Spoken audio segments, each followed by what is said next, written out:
তো hello guys, I am Megha Megha official চ্যানেলে তোমাদের সবাইকে স্বাগত। আশা করছি তোমরা খুব ভালো আছো আর আমিও খুব ভালো আছি। তো চলো, চলে এসেছি অনেকদিন পর একটা ভিডিও নিয়ে। এটা কোনো ব্লগ ভিডিও না, রান্নার ভিডিও নিয়ে এসেছি, যেটা হয়তো আমার চ্যানেলে আমি এর আগে কখনো পোস্ট করিনি এবং আমি কখনো ট্রাইও করিনি, যেটা আমি আমার বাড়িতে করতে চলেছি আজকে। একটা নুডলস তো তোমরা অনেকেই খেয়েছো, মানে চাউমিন তো তোমরা অনেকেই খেয়েছো, তবে ওই চাউমিনটাকেই আজকে একটা অন্য পদ্ধতিতে রান্না করব।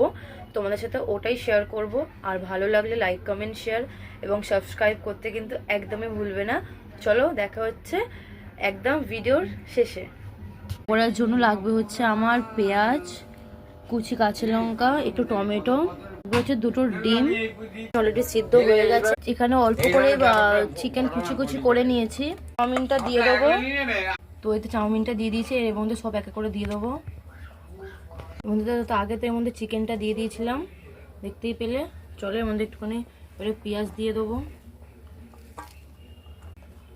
লঙ্কা কুচি দিয়ে দেবো অল্প করে, টমেটো দিয়ে দেবো। তোমরা না দিলেও দিতে পারো, একটু স্কিপ করে গেলেও অসুবিধা নেই। তো নুন দিয়ে দেবে তোমরা যতটা খাবে, এবং একটু সোয়া সস দিয়ে দেবে, অল্প করে হলুদ গুঁড়ো দিয়ে দেবে, আর এর মধ্যে দুটো ডিম দিয়ে দেবে।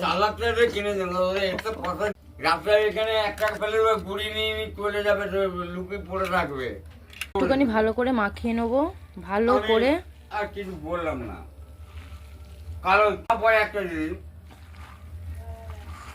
বিয়েটা করে তার মধ্যে সব কিন্তু আমি ভালো করে তাকিয়ে দেখি না, সব ভালো করে এটাকে মাখিয়ে নিতে হবে, নাহলে কিন্তু ভালো লাগবে না খেতে। ভালো করে দেখতে পাচ্ছ, ভালো করে মাখিয়ে নিয়েছি জিনিসটা। এতে কর্নফ্লাওয়ারটা দিয়ে দেবো।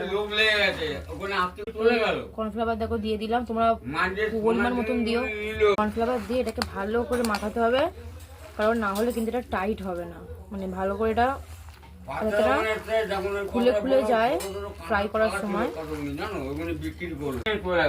দেখতেই পাচ্ছ কি সুন্দরভাবে মাখিয়ে নিয়েছি জিনিসটা।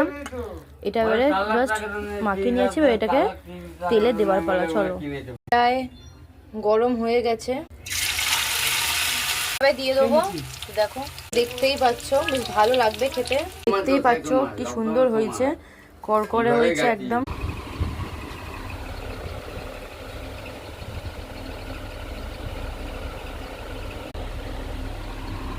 পেলে কি সুন্দর হয়েছে লাগবে। টাটা।